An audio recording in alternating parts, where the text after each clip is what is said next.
بسم الله الرحمن الرحيم وبه نستعين والصلاة والسلام على أشرف الخلق أجمعين سيدنا محمد صلى الله عليه وسلم. معكم أحمد الشافعي تريدر بشركة تايكون لتداول الأوراق المالية. رمضان كريم، كل سنة وانتم طيبين، ربنا يتقبل منا ومنكم صالح الأعمال. أنا بقالي كتير طبعا منزلتش فيديوهات، لكن لقيت إن الوقت دلوقتي مهم جدا إن أنا أنزل فيديو زي ده. أتمنى إن الناس تستفيد من الحاجة اللي أنا هنزلها. أنا بس حبيت أنزل فيديو علشان أوضح كام حاجة للعملاء عندي عشان يشوفوا بعينيهم حركة السوق عاملة ازاي، وبرضه للناس عموما عشان برضه محدش يضحك عليهم، لأن في ناس كتير أوي جديدة متعرفش حركة السوق، وإن ممكن يكون السهم خلص الطلعة بتاعته وهو مش واخد باله أو ميعرفش حاجة زي دي.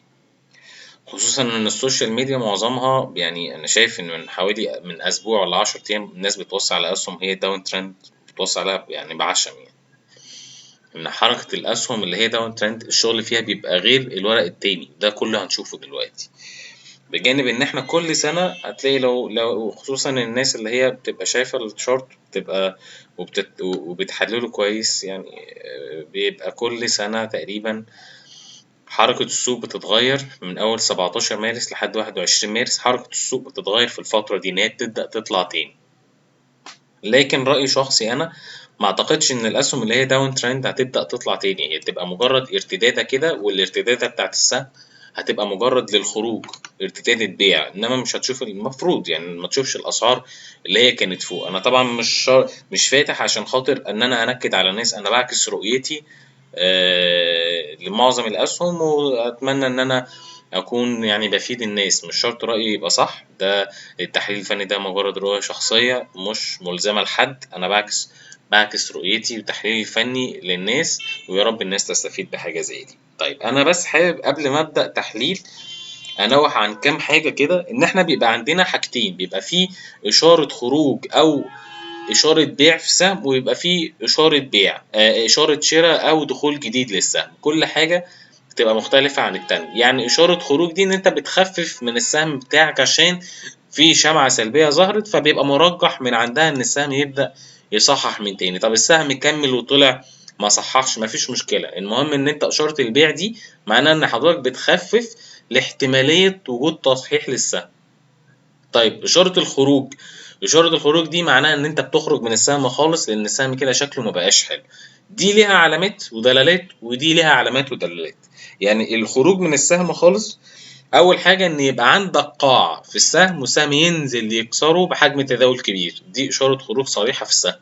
كده انت عندك السهم ده بيبقى داون ترند، وده هنشوف ليه مثال. عندنا مثال ليه لكل حاجه احنا هنقولها دلوقتي علشان خاطر الدنيا تبقى واضحه للناس كلها. طيب النقطه التانية انا ببقى شايفها برضو خروج من السهم خالص، ان انت عندك يبقى فيه صعود في سهم معين، سهم س ده طالع وطلع فوق احجام تداول كبيره تمت في السهم ده، وكان فاتح وكان في جابه في السهم وهو طالع، ينزل السهم تاني ويفتح جابه وهو نازل، وعند نفس الجابه اللي هو كان فاتحها وهو طالع. دي انا شايفها بتبقى خروج، وتبقى بنسبه كبيره جدا ان الترند في السهم ده بيبقى خلص. خصوصا لو الفوليوم كان كبير والسهم نزل تداول تحت اللو بتاع شمعة الفوليوم الكبير ده، انا رايي شخصي بيبقى خروج، وان الترند هنا في السهم ده بيبقى خلص. في معظم المحللين الفنيين خصوصا الاساتذه طبعا على راسنا على راسنا اساتذه كبار شايفين ان ده بيبقى مجرد تصحيح للسهم ومش خروج. انا شايفه بيبقى خروج، لان انا لحد دلوقتي ما شفتش النموذج ده على اي سهم وسهم بعدها طلع. تعال نضرب مثال على السهم ده عشان نبقى ماشيين خطوة بخطوة قبل التحليل. السهم ده سهم شيني، يعني انت لو جيت تفتح بالنسبة للسهم على الفريم ال15 دقيقة هتلاقي ان انت عندك هنا جابة، السهم فاتح هنا بص بجابة هنا اهو، ونزل عند نفس الجابة. ده بالنسبة لي نموذج كارثي، ده بيقول لك ان السهم ده كده طلعته انتهت، هو بياخد النفس الاخير، بجانب ان انت عندك فوليوم كبير.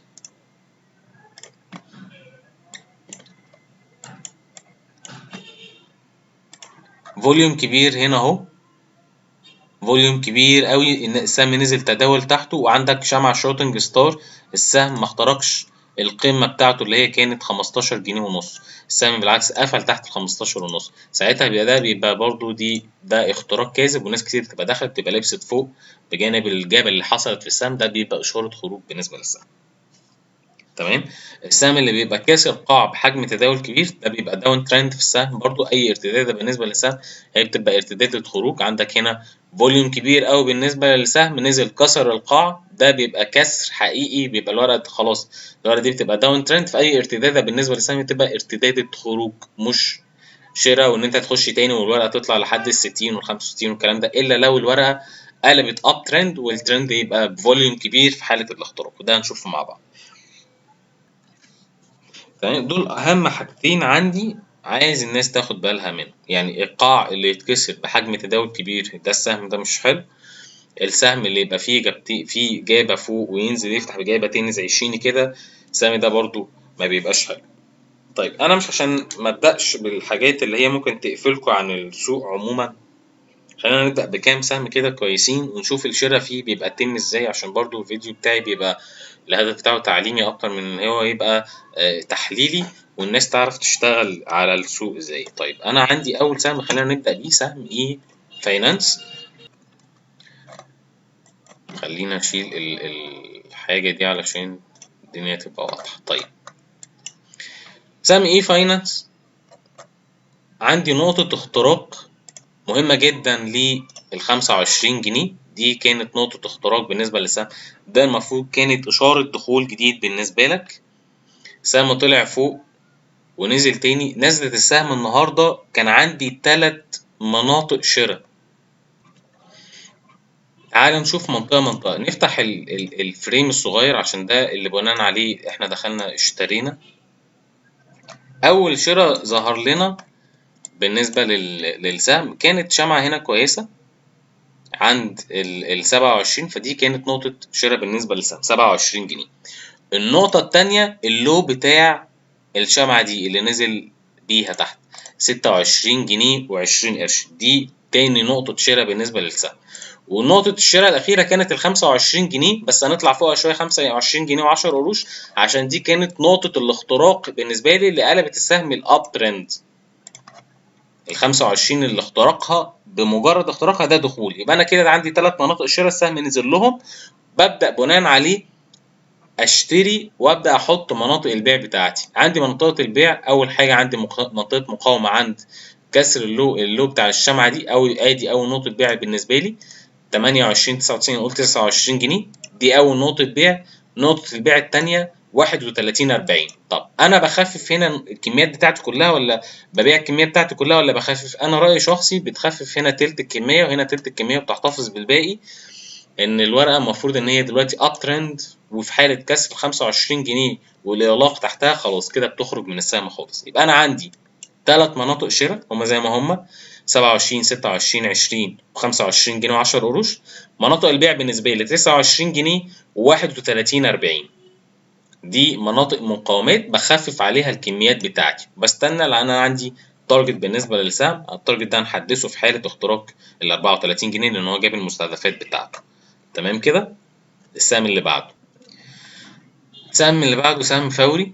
خلينا اشيل لك الحاجات دي عشان برضو تاخد بالك من السهم. اول نقطة شراء ليك في السهم كانت باختراق ال6 جنيه و20 قرش. الاختراق اللي تم هنا ده دي كانت نقطة شراء معاك. كان في شراء هنا تاني بعد ما السهم طلع لحد ال8 جنيه نزل تاني، كان عندنا شراء تاني هنا عند القمة اللي تم اختراقها. يبقى انا كان عندي منطقتين شراء. الاول اول حاجة 6 جنيه 95، وتاني حاجة 6 جنيه و20 قرش، ده لو حد ما خدش وهي بتخترق. يبقى انا كان عندي نقطة شراء هنا 6 جنيه 95، السهم نزل لحد 6 جنيه 45 وبدأ يطلع تاني. المفروض ان انا كده ايه اشتريت على اول نقطة شراء. انا خليني اقول لك ليه 6 جنيه 20 هنا كانت نقطة شراء. ليه؟ لان انا كان عندي اختراق قمم مهمة جدا بحجم تداول كبير. شفت انت اسكندريه تداول حاجات الكسر اللي تم بحجم تداول كبير ده كان خروج لان الورقه قلبت داون ترند. نفس الوضع هنا، انا عندي فوليوم كبير في الاختراق. الاختراق بالفوليوم الكبير ده معناه دخول جديد بالنسبه للسهم لان السهم كده قلب اب ترند. طيب انا عندي دلوقتي نفس الوضع تاني تم اختراق فوق هنا اهو عند ال 8 جنيه. يبقى انا عندي 8 جنيه ده شراء واختراق تاني هنا تحت عند لو فتحنا على الانترا دي هنلاقيها اهو. بص اهو هنا الشمعة الحلوة دي اللي اخترق بيها القمة اللي هنا، اللي هي عندي 7 جنيه 65 قرش. يبقى أنا عندي كده منطقتين شراء بالنسبة للسهم هنا. أول حاجة 8 جنيه، وتاني نقطة 7 جنيه 65 قرش. آسف، خلينا نشيل دي. يبقى دول منطقتين شراء بالنسبة لي. طب أنا عايز منطقة شراء تالتة علشان خاطر الستوب لوس أحدده فين. منطقة شراء تالتة هتبقى عند 6 جنيه 75 لحد 6 جنيه 45. مش شرط ان السهم ينزل لك تحت، المفروض ان الورقه دي اب ترند، فالمفروض ان هي تنزل تختبر القمه اللي اخترقتها وتطلع تاني. نزول السهم لحد الستة ونص دي اشاره سلبيه ان السهم ان هو اخترق قمه ونزل تحتها تاني، دي اشاره سلبيه. انما لو السهم لف من عند السبعة جنيه 60 يبقى كده انا عندي الترند بالنسبه للسهم القومي لسه ما فيش فيه مشاكل. طيب ليه هشتري لو السهم نزل لستة ونص؟ اشتري تاني لان انا واقف الخساره بتاعي تحت الستة ونص. طول ما السهم ثابت فوق الستة ونص وطول ما انا اتجاه صاعد اب ترند، ده القاع بتاع السهم، ده نقطه الخروج بتاعتي لو السهم نزل كسرها. تمام كده. يبقى انا عندي 3 مناطق شراء. انا رايي شخصي تشتري تلتين الكميه بتاعتك على اول رقمين اللي هو 8 جنيه و7.65، منطقه 7.65 ومنطقه ال 8 جنيه، يعني 5 قروش فوق 5 قروش تحت في كل ورقه.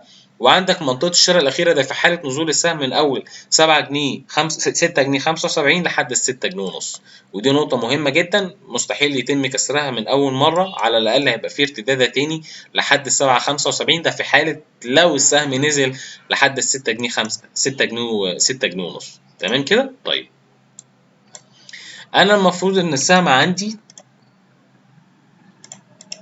يطلع يجرب لحد القمه بتاعته اللي هي 12 جنيه 35 طالما ما كسرش قاع.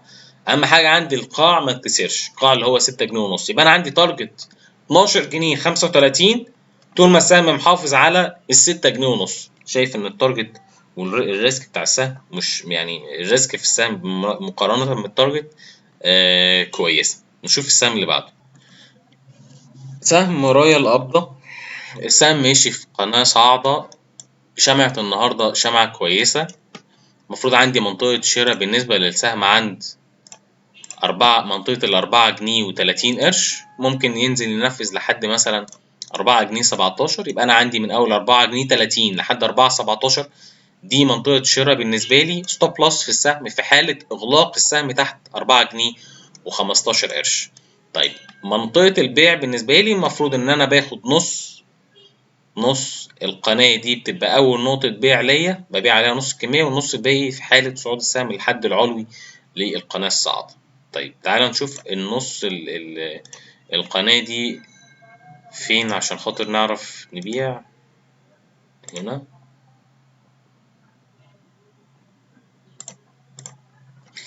عندي نقطة المقاومة بتاعتي أول حاجة 5 جنيه و10 قروش، ونقطة البيع التانية عند 5 جنيه 95. يبقى أنا عندي منطقة شراء 4.30 لحد 4 جنيه 17، ستوب لوس تحت 4.15 في حالة الإغلاق. الإغلاق ده يعني بتستنى لبعد الجلسة. منطقة بيع أولى 5 جنيه 10، منطقة بيع تانية 5 جنيه 95 قرش. ده بالنسبة لسهم رايا القبض. سهم السويدي. سهم السويدي على الفريم اليومي مش من الدنيا اللي انا عايز اشرحها لك، مش هتبين قوي، فخلينا نخش على فريم صغير شويه عشان الدنيا تبقى واضحه لنا. تمام. طيب انا سهم السويدي بناء على الاسعار الحقيقيه، والسهم طبعا كان ادى بيع فوق عند 46 ونص وادى بيع تاني عند 47، دي كانت اشارات خروج بالنسبه للسهم.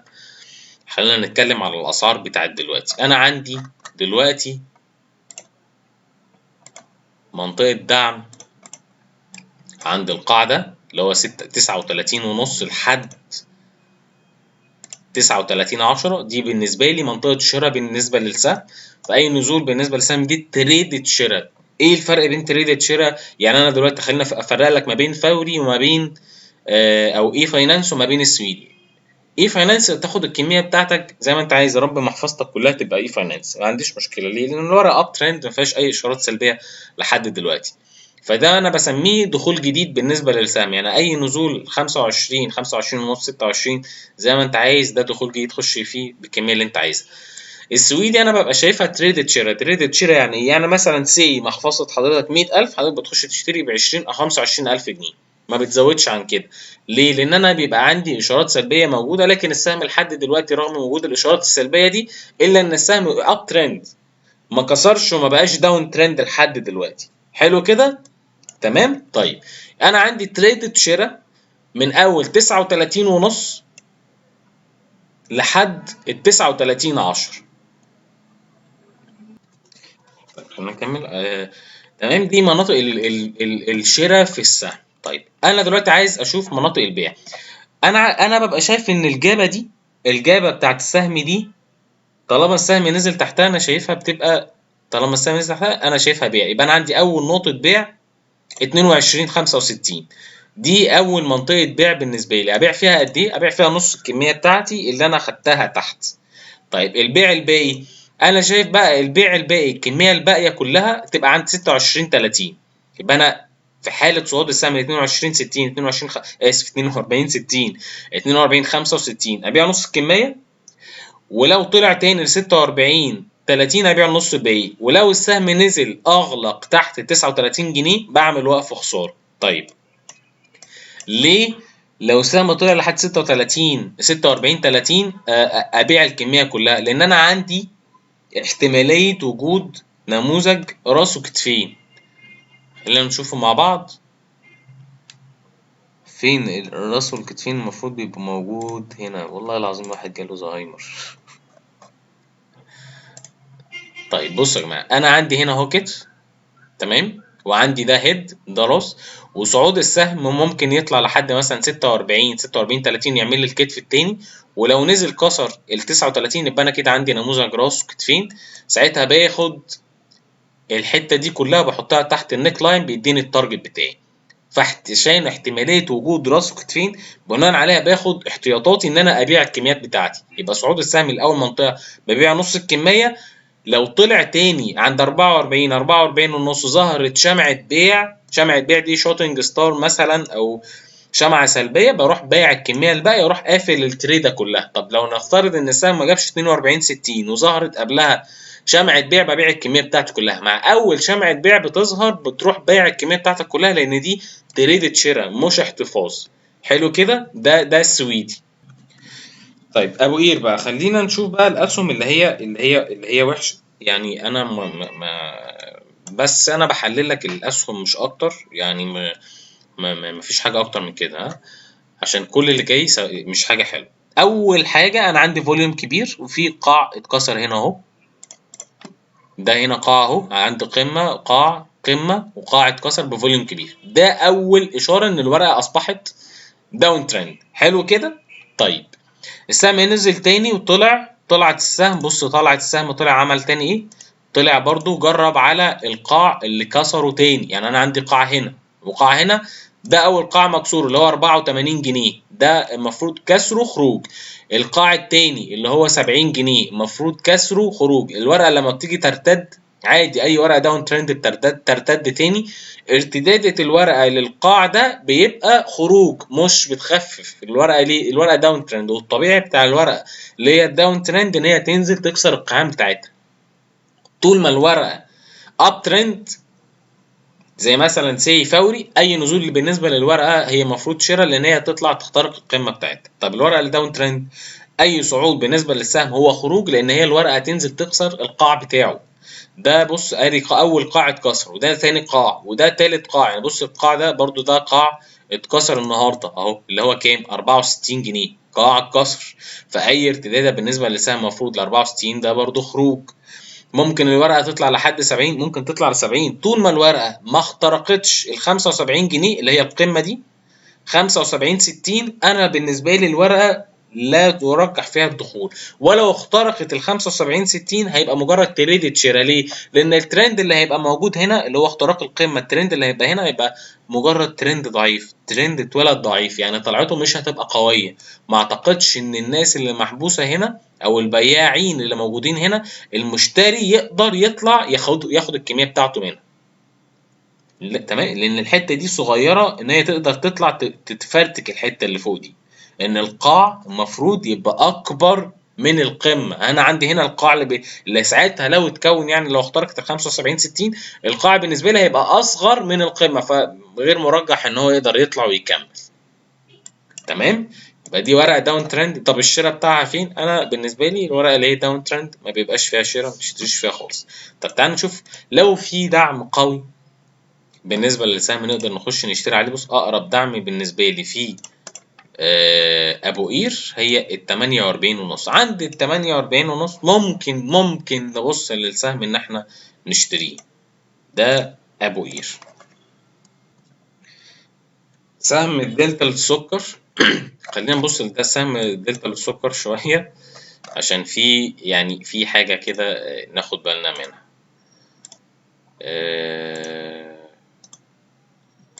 في فوليوم كبير هنا اهو تمام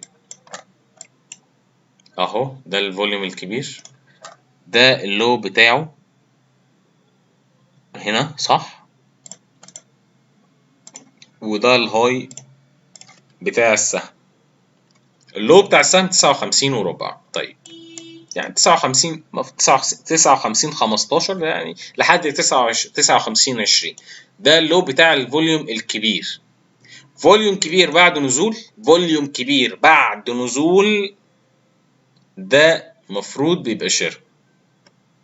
فوليوم كبير بعد نزول المفروض بيبقى شراء. لكن انا عندي هنا بص قاع اهو، قاع اتكسر، ففي الحاله دي الواحد بيبقى في حاله تردد. طب الفوليوم الكبير اللي السهم نزل بيه ده المفروض هو بيبقى شراء، والسهم ما اغلقش تحته، المفروض ان انا اشتري. طب القاع اللي اتكسر هنا، يعني انا عندي هنا في قاع مكسور، ادي قمه وادي قاع وادي قمه، وان السهم نزل كسر القاع اللي هنا ده، بجانب ان الورقه نزلت صححت جامد. يعني بص، الورقه مين اللي بينزل؟ البياع اللي بينزل. البياع قوي جدا ان هو يمسك السهم من اول 99 جنيه لحد 55، ده نزول رهيب، ده بياع غشيم قوي، ده بياع قوي. فهنا البياع اقوى من المشتري.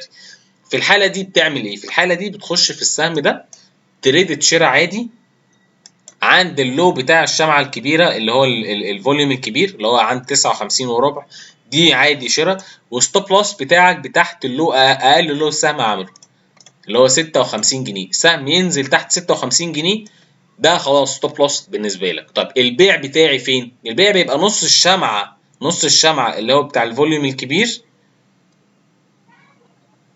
اول بيع بالنسبة لي المفروض يبقى 63 جنيه، والبيع التاني يبقى الهاي بتاع الشمعة اللي هو 68. يبقى انا عندي مناطق الشراء كالاتي: 59 وربع دي منطقة شراء، ستوب لوس تحت 56 جنيه. مناطق البيع: اول نقطة بيع 63، وتاني نقطة بيع 68 60. دي ارقام الدلتا للسكر. طيب اسكندرية لتداول الحاويات، تعالى نطبق نفس الوضع. انا عندي هنا قاع، فوليوم كبير اهو، فوليوم كبير كسر القاع بتاع السهم، بجانب ان الجلسه اللي بعدها برضو السهم نزل، فده بالنسبه لي ده كسر، ده خلاص الورقه اصبحت داون ترند بالنسبه لي. هنا كسر، واي ارتداده بالنسبه للسهم المفروض ان هي بتبقى ارتداده خروج، لان الورقه اصبحت داون ترند خلاص، ميجر داون ترند. الورقه لما طلعت جربت تاني على القاع اللي اتكسر، واي ارتداده بالنسبه للسهم هي بتبقى ارتداده خروج. طب خليني بس اوضح لك نقطه. تمام، انا عندي المفروض ان ده دعم، ده بالنسبه لي دعم اللي هو ايه؟ اللي هو منطقه ال 38 جنيه. منطقه ال 38 جنيه ده بالنسبه لي دعم لحد اللو بتاع الشمعه دي، لحد اللو بتاع هو 37 15. انا بالنسبه لي ما اشتريش، رغم ان دي المفروض منطقه دعم، والمفروض ان هي تخش تشتري، عشان المفروض ان طبيعي تشتري عند مناطق الدعم. بس انا بالنسبه لي ما اشتريش. ليه؟ لان الورقه قدامي داون ترند. الورقه اللي هي داون ترند لو دخلت عملت تريد في سهم ممكن تكسب فيها، لو دخلت في سهمين تانيين او ثلاثه هتخسر، فهتخسر اكتر ما بتكسب. فالافضل ان الاسهم اللي هي داون ترند دي ما تدخلهاش. حلو. لو جينا نحسب التارجت بتاع السهم، بنجيب اعلى نقطه لحد النيك لاين، وبتحطه تحت نقطه الكسر بالنسبه لك، ده التارجت بتاع السهم اهو. 28.60. المفروض ده تارجت السهم بالنسبه لاسكندريه للتداول الحالي. ده تارجت السهم اللي هو التارجت الهابط. الورقه لحد دلوقتي قدامي داون ترند، هي عند الدعم بتاعها، لكن انا ما رشحش الدخول فيها. طيب مناطق البيع لو حد معاه السهم مثلا، انا اول نقطه بيع القاع ده هتلاقيه واضح جدا على الانترا-داي. لو فتحت انترا-داي اهو، قمه قاع قمه، يبقى دي نقطه بيع 39.90. ونقطه البيع الثانيه اعلى سعر اغلاق عمله في الارتداد 43.20. يبقى دي مناطق البيع فيك معاك بالنسبه لك. ستوب لوس تحت 37 جنيه، ينزل تحت 37 جنيه، ده خلاص ده وقف خساره، بس يقفل تحتها كسعر اغلاق. سعر اغلاق السهم لو نزل تحت 37 جنيه بالنسبه لاسكندريه للدول الحيات، ده بالنسبه له خروج. السهم اللي بعده اسكندريه لتداول الحاويات. طب شفتوا اول الفيديو لما قلنا ان في اشارات بناء عليها الاشارات دي بتظهر ان السهم فيه اشارات ضعف او فيه اشارات بيع؟ من ضمن اشارات البيع ان يبقى فيه فوليوم كبير فوق، والفوليوم الكبير ده السهم ما يخترقش بيه مقاومة وينزل السهم يتداول تحت اللو بتاعه. بص هنا في فوليوم كبير والسهم نزل تداول تحت اللو بتاعه، هنا في فوليوم كبير تحت هنا اهو والسهم نزل تداول تحت اللو بتاعه. طيب السهم حاليا بقى داون ترند؟ لا، السهم مش داون ترند. احنا عندنا لحد دلوقتي الورقه حافظه على منطقه الدعم بتاعتها اللي هي منطقه السبعه، يعني هو قافل 27.65. 27.65 دي لحد ال 28.5 انا شايفها شراء، بس بناء على ان في اشارات سلبيه فوق هنا اهو. الفوليوم الكبير ده، الشمعه اللي هي الفوليوم الكبير بتاعها ده وده، والبيع اللي تم هنا ده الفوليوم الكبير اللي هنا ده، الشمعتين دول بيع برضو. يبقى في حد هنا بيبيع الكميات بتاعته فوق، يعني في بياع كل ما السهم بيطلع للمنطقه اللي فوق دي يظهر فيها بياع، كل ما السهم يطلع للمنطقه اللي فوق دي يظهر فيها بياع، والمشتري ينزل ياخد نفس ويطلع تاني، كل ما يطلع تاني يظهر بياع. ادي البياع بيظهر من اول الرقم ده، من اول ال 36.95 لحد 39.5. تلاقي ان هنا في منطقه حرب بالنسبه للسهم. بناء على الاشارات السلبيه دي انا لما هاجي اخش ورقه زي دي انا طبعا ما رجحهاش، لكن ليه ما رجحهاش؟ ليه؟ لان انا عندي اشارات سلبيه في السهم. يعني عكس ايه فاينانس وعكس فوري، الورق التاني الاختراق بتاعه كويس ولسه ما فيش اشارات سلبيه كتير، انما دي فيها اشارات سلبيه كتير، ان في فوليوم كبير بيتضرب فوق، ده معناه ان في بياع كبير جدا، كل مره تطلع تلاقي في بياع، كل مره تطلع تلاقي في بياع. فدي اشارات سلبيه تقول لك خد بالك، يعني لو هتشتري ما تشتريش كتير، دخلها في قسم التريدات. يعني ايه اللي هي ايه؟ ان انا ممكن مثلا محفظه 100,000 اخش اشتري ب 15 او 20,000 جنيه، وما ترجحهاش في حته ان انت لو بتحلل فني ولا حاجه عندك 209 سهم في السوق، ما ترجحهاش كشراء، بس انا ببعتها عشان العملاء تشوف التحليل بتاعها. السهم عند منطقه شراء، منطقه ال 27.60 دي لحد 28.5 دي منطقه شراء في السهم، لكن تشتري تريده ما تاخدش كميه كبيره لان الورقه فيها اشارات سلبيه. اي ارتداده بالنسبه للسهم بيبقى عندنا نص المسافه دي نصها بتبقى بيع، نصها بتبقى بيع. زي انت يعني مش هتيجي تقيسها بالمسطره، انت هتلاقي بص هنا اهو بيطلع وبينزل، وهنا برضو في مناطق بيع اهي، هنا بيع وهنا بيع وهنا بيع. يبقى انا عندي 32.80 اول نقطه بيع تبيع فيها نص الكميه في حاله عدم الكسر، ونقطة البيع التانية الكمية كلها 36.95 لحد 39.5. إغلاق السهم تحت 27.5 ده خروج.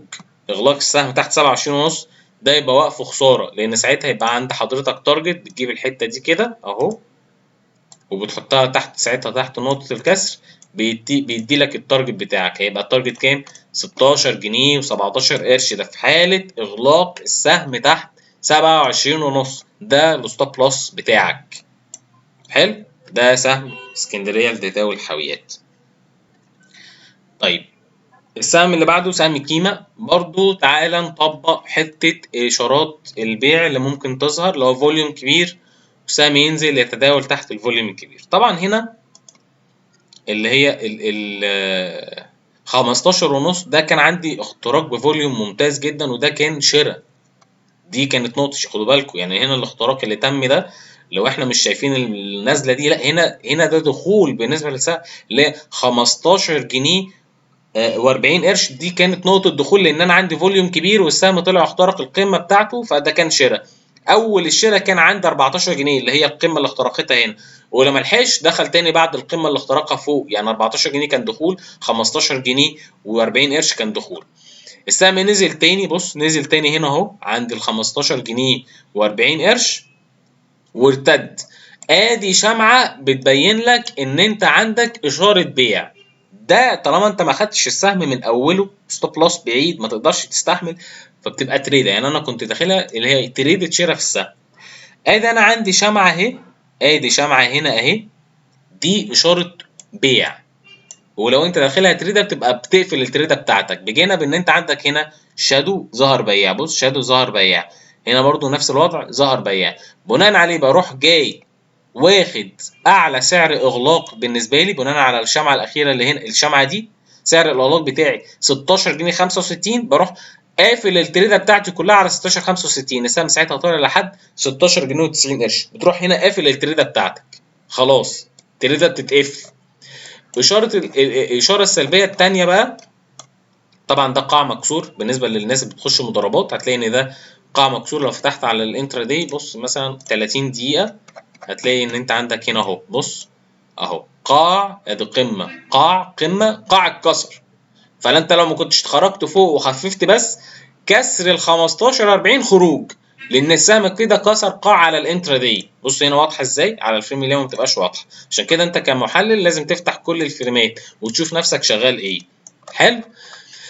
بعدها السهم انا عندي فوليوم كبير هنا، بص السهم نزل تحت الفوليوم كبير، تداول تحته، دي اشاره سلبيه. المفروض ان انا ببقى شايف ان الموضوع ده بيبقى تصريف، ان الورقه طلعت فوق وما قدرتش تاني وفوليوم كبير هنا، ده خلاص كل ده مشاكل ومصيبه سوداء. والورقه بدات ايه، بص بقى تنزل تطلع تكسر قاع، تطلع تكسر قاع. الورقه اصبحت داون ترند لان كسرت ال 11 جنيه و30 قرش و30 قرش. كسر 11 30 خلي الورقه اتجاه هابط خلاص. وارتدادة الورقه اي ارتداد ال 11 30 من اول 11 30 لحد 11 ونص هي ارتدادة خروج، بتخرج من السهم خالص.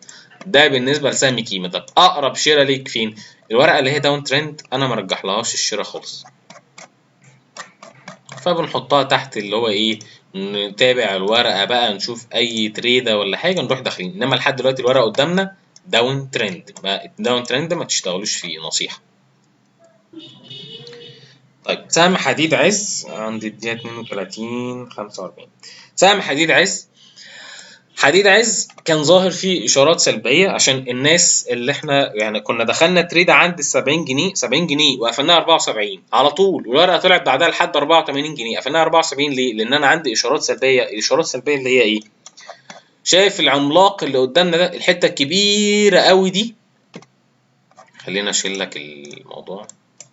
فاكرين السويدي؟ يعني الناس اللي بتشوف حديد عز تروح تشوف السويدي.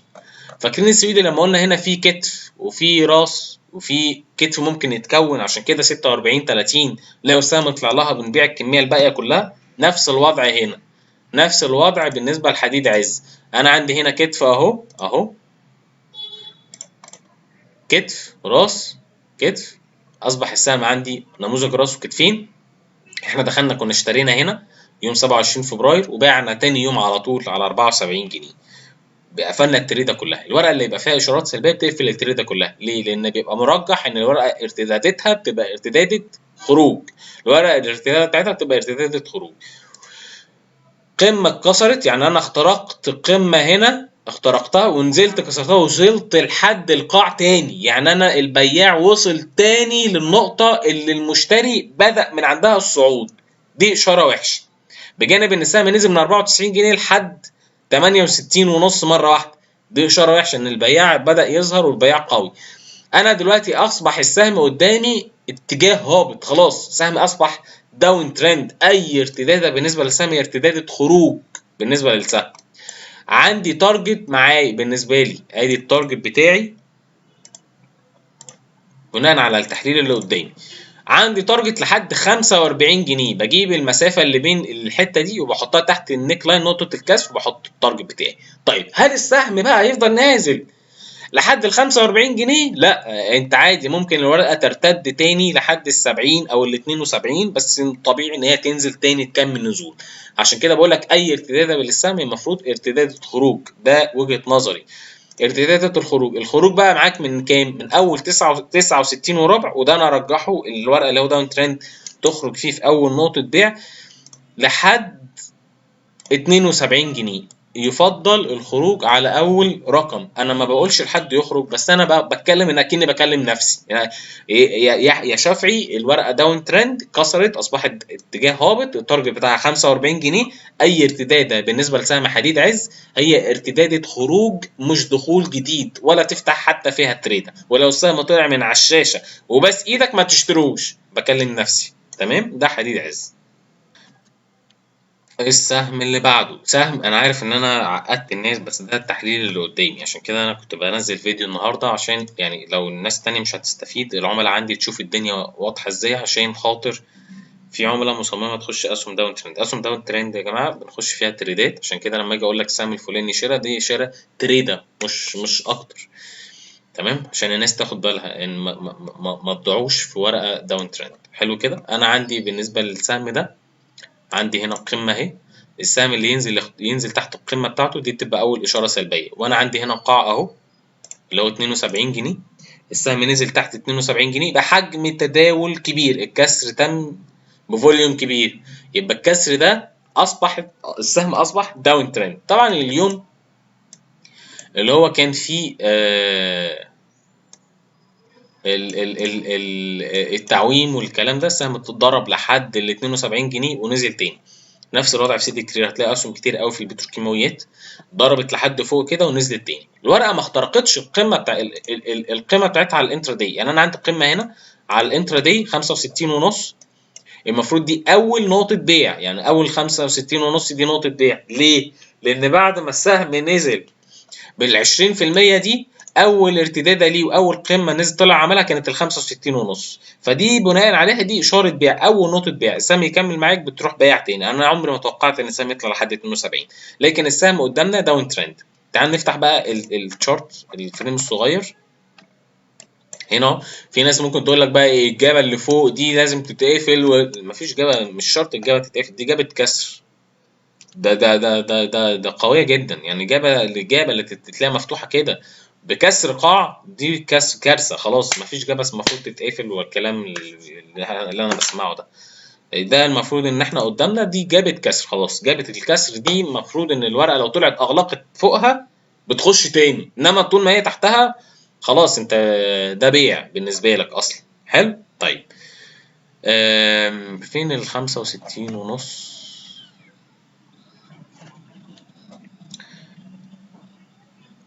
هنا اهو اهي 65 ونص اهي. دي كانت الارتدادة اللي حصلت بعد السهم ما نزل النازلة الكبيرة هنا اهو. المفروض ان السهم بعد ما يطلع ويعدي ال 65 ونص يقفل فوقها. يعني اغلاق السهم فوق ال 65 ونص يوم التعويم اللي حصل كان ممكن يغير النظرة للسهم، ان هو ممكن يبدأ يطلع تاني ويكمل، ويبقى في ترجيح ان السهم يقدر يطلع يعدي ال 75 جنيه كمان. فبنمشي معاه خطوة خطوة. كانت هتبقى اول نقطة بيع 65 ونص تخفيف، نقطة البيع التانية اللي هو اللي بتاع الشمعة دي 72 جنيه، البيع اللي بعد كده كان هيبقى 75 تاني. فبتمشي خطوة خطوة مع السهم. انما ان هو ينزل تاني اخر الجلسة ويقفل قرب اللو بتاعه، دي بتبقى مصيبة سودة. فالسهم لحد دلوقتي داون ترند. التارجت بتاع السهم التارجت التاني هو 47 جنيه و20 قرش. انا بالنسبة لي واحد، السهم لو نزل 47 جنيه و20 قرش خشها كتريدد شير، لان ده قاع مهم جدا. المشتري مسك الورقة من 47 جنيه طلع لحد 90، فهنا في مشتري قوي. نزول السهم للمنطقة دي طبيعي جدا هيحترمها، يبقى فيها تريدة كويسة. ممكن يبقى تريدة مثلا ارتدادة من 47 جنيه وربع لحد مثلا 52 53، فهتبقى فيها تريدة كويسة، فيها تريدة شراء مش دخول. والستوب لوس بتاعك هيبقى تحت ال 47 جنيه، فانت هتبقى قريب جدا من الستوب لوس بتاعك. الناس ما تغامرش في الحتة اللي فوق دي، لان الحتة اللي فوق دي الستوب لوس بتاعك بعيد. فافضل شراء بالنسبه لي وجهه نظري الشخصيه هي عند 47 وربع. او لو الورقه قلبت ترند على الانترا داي، بس قلبت الترند على الانترا داي بتخش بكميه صغيره، محفظتك 100,000 تخش ب 10,000 جنيه. متخيل ليه؟ لان الطبيعي ان الورقه هي حاليا داون ترند، ما قلبتش اب ترند على الفريم اليومي. طالما الفريم اليومي داون ترند والانترا داي اب ترند، الفريم اليومي هو اللي يكسب، لان الفريم الاكبر هو اللي له دلاله اقوى. تمام؟ فانت لما تيجي تفتح تريده في فريم تشوف الفريم الاكبر ايه. لو الفريم الاكبر اب ترند، ويعني فريم اسبوعي اب ترند والفريم اليومي داون ترند، في اي نزول بتخش تشتري مفيش مشكله، حتى لو الورقه نزلت تحت، لان انا عندي الفريم الكبير اب ترند ما عنديش مشكله، فالفريم الكبير هيكسب وهي الورقه هتطلع تاني. تمام؟ عشان كده تلاقي معظم الاسهم اللي هي داون ترند على الفريم اليومي واب ترند على الفريم الاسبوعي، تلاقي الفوليوم في السهم هو نازل قليل جدا، مفيش بياع، تلاقي مره واحده الورقه تروح لفه وطلع تاني على طول حتى بعد ما تكسر قاع على الفريم اليومي. ليه؟ لان الفوليوم في النزول وكسر القاعان قليل. تمام؟ عكس اللي احنا حللناه دلوقتي، لو فتحته فريم كبير هتلاقي ان الورقه كسره قاع على الفريم الكبير. يعني مثلا سكنات دول حاويات عشان بس الناس تبقى كل حاجه واضحه قدامهم، هتلاقي الفريم الكبير اهو، بص هنا قاع اتكسر بفوليوم مرعب، فده داون ترند على الفريم الكبير خلاص، ده على الفريم الاسبوعي. فانت كده عندك المشكله بالنسبه للسهم ان هو اصبح الفريم الكبير حتى وحش، بجانب ان هو اول مره ينزل يكسر الموفينج افريج، فده كده خلاص انت السهم شطب. يعني من سنه 2022 ما كسرش الموفينج افريج غير المره دي، وكسرها ايه بفوليوم محترم، فالورقه بتقول لك انا خروج، والله العظيم انا خروج، هي بتقول لك كده مش انا. تمام؟ السهم اللي بعده سهم مصر الجديده، عندي قاع اتكسر. بص عندي اشاره، اول اشاره سلبيه عندي فوليوم كبير هنا اهو والسهم نزل تداول تحته، فدي مشكله. الفوليوم الكبير اللي السهم ينزل يتداول تحته دي بتبقى مشكله. هنا كان عندي اشاره بيع اللي هي الشمعه بتاعه جلسه يوم الثلاث 5 مارس، دي كانت شمعه اشاره بيع. طيب السهم كسر قاع، ادي القاع بتاعي اللي هو 11 جنيه و70 قرش، المفروض اي ارتداد على 11.70 11.60 دي المفروض بتبقى ارتدادة خروج. حلو. عندي منطقة دعم مهمة، انا ارجح ان احنا نشتري فيها كتريدة. ليه؟ لان هو ارتد من عندها اكتر من مرة، الستوب لوس بتاعها حتى لو كسرت النقطة دي المفروض هتحترمها وتطلع تجرب عليها، اللي هي 9 جنيه 80 لحد ال 9 جنيه، لا 9 80 لحد ال 10 جنيه، دي كلها انا شايفها تريدة شراء كويسة في السهم ده، خصوصا لو في ناس اشترت السهم والسهم نزل معاه.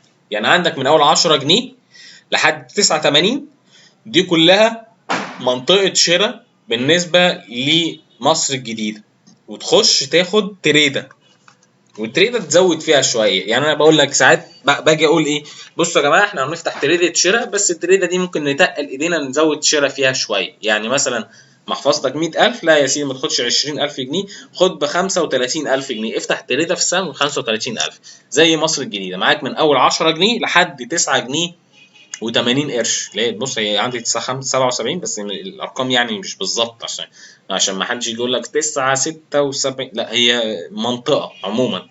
فهي من 10 جنيه لحد 9 جنيه 80 دي منطقة شراء بالنسبة لك، دي تريدة شراء عادي، ستوب لوس معاك لو السهم نزل قفل تحت 9 جنيه و80 قرش. في حالة نزول السهم للمنطقة دي ساعتها إن شاء الله يعني بإذن الله ننزل فيديو ونقول مناطق البيع إيه، بس هتبقى بنسبة كبيرة. ساعتها بنيجي بقى بنجيب نسب تصحيح فيبوناتشي وبنقفل التريدة كلها على أول منطقة تصحيح. يعني نفترض مثلا الورقة نزلت لحد 9 جنيه 77، أول نقطة تصحيح معاك هتبقى عند ال 11 جنيه أهي 38، دي أول نقطة تصحيح بالنسبة لك. بنروح حاطين بقى إيه، دي ممكن نخش نبيع عليها ونروح فاتحين انتراداي، مفيش قاع قريب، مفيش قاع، هو ال 11 جنيه 38 دي هتبقى قفلت التريدة كلها. شايف ان احنا كده يعني خلصنا النهارده، كفايه كده عشان رمضان الناس طبعا الفيديو طول قوي، انا اسف طبعا ان انا طولت شويه في الفيديو. لكن انا بس حبيت انزل الفيديو ده للناس كلها عشان تستفيد ونشوف الدنيا ماشية ازاي، وتعرف ان عشان في ناس كتير عمالة تقول لك السهم مش عارف اي الورقة اللي بتكسر قاع هي بتبقى كسر قاع. حتى لو الكسر ده ما كانش حقيقي، خدوا بالكم يا جماعة، لان الورقة لو كسرت 11 جنيه وانت جيت في مرة قلت الورقة هتلف تاني ولفت معاك بصدفة، هتيجي بعد كده هتطبق الكلام ده هتلاقي نفسك لبست. فنحترم الارقام. طبعا الارقام دي يعني مش قرآن ان هي تحترمها بالظبط، لا، هي الارقام دي نسبة النجاح بتاعت اي محلل فني بتبقى مثلا 70 75%، مش 100%. لو كانت 100% ما كانش حد ضيع وقته ولا كان حد راح يشتغل، وكان كل الناس اشتغلت في بيوتها وكانت ولا عبر حد وكان اشتغل في محفظته هو. لكن هي الفكرة كلها في السايكولوجي، في الايموشنز، في المشاعر. الناس بتخش يعني انت لو جيت السوق لقيت السوق كله نزل 20% مثلا او 15%، ولقيت فوري دلوقتي بستة ونص، هتخش تشتري؟ هتخاف. فالفكرة كلها في انعدام المشاعر. طالما بتشتغل ارقام بس بعيد عن المشاعر الدنيا هتبقى معاك تمام. فالناس تحاول ان هي ما بتقدرش تتابع الشاشة تحط الاوردرات بتاعتك في اوردرات كده متعلقة، الورقة لو عملت كذا تشتري كذا، او الورقة لو كسرت كذا تروح بايع، تلاقي الاوردر بيتنفذ معاك على طول. يعني مثلا السهم لو نفذ مثلا 9 ونص تروح بايع 10 جنيه، تلاقي السهم بمجرد ما ينفذ 9 ونص الاوردر بتاعك اتحط 10 جنيه على طول. ده تقريبا في معظم الشركات الموضوع ده بيبقى موجود. فخدوا بالكم، بجانب ان انا بس عايز اوضح حاجه، ان من اول 17 مارس لحد 21 مارس تقريبا قلت الكلام ده في اول الفيديو، لان ده بيبقى في انعكاس لبعض الاسهم، لان كل سنه الموضوع ده بيتم. تلاقي 17 مارس تبدا اسهم كويسه تبدا تطلع، 19 مارس اسهم تانية، 21 مارس معظم الاسهم تطلع والسوق يبدا يشتغل كويس في الاسهم اللي هي مش اب ترند. انما الاسهم اللي هي داون ترند هتلاقيها بس ايه بتصحح لفوق شويه، انما الاسهم اللي هي كويسه هتلاقيها بتبدا تطلع تاني. يعني انت عندك اي فاينانس وفوري ورايا والسويدي وعامل جروب و يعني حتى نظم تعليم الورقه برضو الفوليوم بتاعها في النزول منعدم جدا. بص الفوليوم، فوليوم قليل خالص، ولو جيت تفتح الفريم الاسبوع تلاقي الفوليوم برضو في السهم احجام التداول تكاد تكون منعدمه. تاخدوا بالكم بس من الاسهم والناس اللي لابسه في ورق وهي قلبة داون ترند تحاول تشتري. يعني مثلا حد ياخد مصر الجديدة يحاول يشتري مثلا عند 10 جنيه لحد 9 جنيه 80، والارتدادات بتاعت الورقة إن شاء الله نعرف نخرج منها. يعني أنا مني واحد، أنا دخلت النساجون هنا عشان بس إيه الناس تعرف يعني نمشي أرقام بالظبط. أنا دخلت النساجون بعد الاختراق اللي تم هنا، كان 11 كان 21.60، أنا بدأت 21.60 و22 وربع، أنا اشتريت في الحتة دي. تمام. بص شمعت والورقه المفروض ان انا كنت باعتها داون ترند، بس انا لقيتها قلبت ترند على الانترا داي، ودي كانت غلطه ان الورقه قلبت ترند على الانترا داي وهي على الفريم اليومي داون ترند. يعني تشوفوا يعني رغم ان انا عارف التحليل، بس الواحد برضو بيقع في اخطاء ازاي. ظهرت اشاره بيع هنا اهو، بص اهي فوليوم كبير هنا اهو بشوتنج ستار، الورقه نزلت. يعني دي انا ما خدتش بالي منها لان هي على الانترا داي تايم فريم ربع ساعه. مش عارف ايه اللي حصل ساعتها، بس ما خدتش بالي من الشمعة الوحشة دي إلا بعد ما السهم نزل تحت ال20 80. يعني ساعتها كان مصيبة. فدخلنا تاني، يعني أنا دخلت تاني اللي هو عند 19 جنيه، دخلت تاني عند اللو بتاع الشمعة اللي هو 18 جنيه وربع. دي كلها تريق عشان أعرف أخرج من السهم. إنما لو كان السهم قفل النهاردة تحت 18 وربع كنت هخرج خلاص، الورقة كده تبقى كسرت قاع ومكملة الترند بتاعها لأن هي الداون ترند. أدي عندي قاع قمة، قاع اتكسر هنا اهو قاع اتكسر وطلعت تاني، والمفروض النزله بتاعتها تكسر القاع. طيب ارتدادة الورقة، المفروض ان ارتدادة الورقة اللي مثلا خدته 18 وربع اروح بايعه ايه 18 80، اللي خدته 19 اروح بايعه 19 70، اللي خدته مثلا مش عارف ايه، تلاقي الدنيا ظبطت معاك. فالناس تاخد بالها ما تخشش بقى تخش تعمل متوسط، اصل الورقة مش عارف هتطلع، لا انت تخش عشان تعرف تخرج وتخش على مناطق معينة، والورقة لو كسرت الرقم الفلاني خلاص تخرج خالص. حتى لو لو طلعت قدامك تاني ان الارتدادة بتبقى مجرد ارتدادة تصحيح، زي ما الورقة ما بتطلع وتنزل وتطلع تاني، الورقة الداون ترند بتنزل تطلع عشان تنزل تاني. اتمنى انا ما كنتش طولت عليكم، انا عارف الفيديو كبير شويه وبقالنا كتير ما نزلناش فيديوهات، بس حبيت ان انا انزل الفيديو ده عشان الناس تاخد بالها من التحليل يعني. شكرا ورمضان كريم، مع السلامه.